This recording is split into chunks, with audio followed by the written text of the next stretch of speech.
이재명 민주당 대선 후보 측근 인사와 화천대유 관련자들이 성남시 대장동 아파트를 분양받은 사실도 잇따라 드러나고 있습니다. 야당에선 특혜 가능성이 있다고 주장하는데 실제로 그런 건지 따져보겠습니다. 자, 최원희 기자, 이 논란이 되고 있는 아파트들은 어떤 아파트들입니까? 네, 화천대유가 직접 시행을 맡은 아파트 단지들입니다. 올 5월부터 입주가 시작됐는데요. 판교 퍼스트힐은요, 전용 면적 84제곱미터 기준으로 분양가가 7억이었는데 입주 시작월에 12억 3천만 원의 거래가 돼서 5억 원 차이가 났습니다. 역시 분양가 7억이던 더샵 포레스트 역시 올 6월에 12억 5천만 원에 거래됐습니다. 부동산 업계에 따르면 이들 아파트 호가는 현재 15에서 17억 원에 달한다고 합니다. 자, 최근에 집값이 많이 오르긴 했습니다만 어쨌든 분양가 대비 시세 차익이 크게 난 아파트들이군요. 네. 누가 분양을 받았습니까? 네, 가장 먼저 논란이 된 거는요. 화천대유 고문을 지낸 박영수 전 특검에 따릅니다.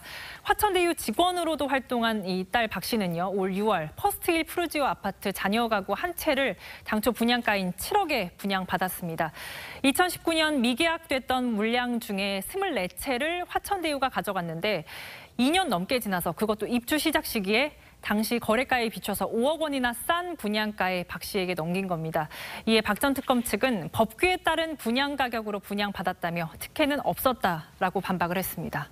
예, 정말로 미분양된 아파트라면 분양가를 넘긴 게 뭐 큰 문제는 아니지 않겠습니까? 시공사 측 얘기를 들어봐도 남는 물량을 시행사 마음대로 분양 가능하다라고 했지만 이 법적으로 문제가 없더라도 시세와 이렇게 격차가 큰 이 같은 가격은 특혜란 지적들이 전문가들의 사이에서 나오고 있습니다.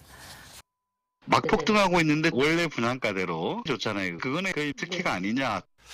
이렇게 아파트를 분양받은 사람 가운데 눈에 띄는 사람들이 또 누가 있습니까? 네, 천화동인 5호 실소유주 정모 회계사의 동생이요. 최초 청약 당시인 2019년 1월에 분양받았습니다.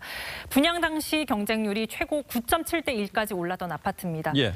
화천대유 이모 대표도 같은 아파트 한 채를 올 9월에 분양받았는데요. 정상 청약 여부에 대해 화천대유 측은 확인해드리기 곤란하다 이런 답변을 보내왔습니다. 예, 분양 경쟁률이 저렇게 높았는데 분양을 받은 건 좀 이상하긴 하군요.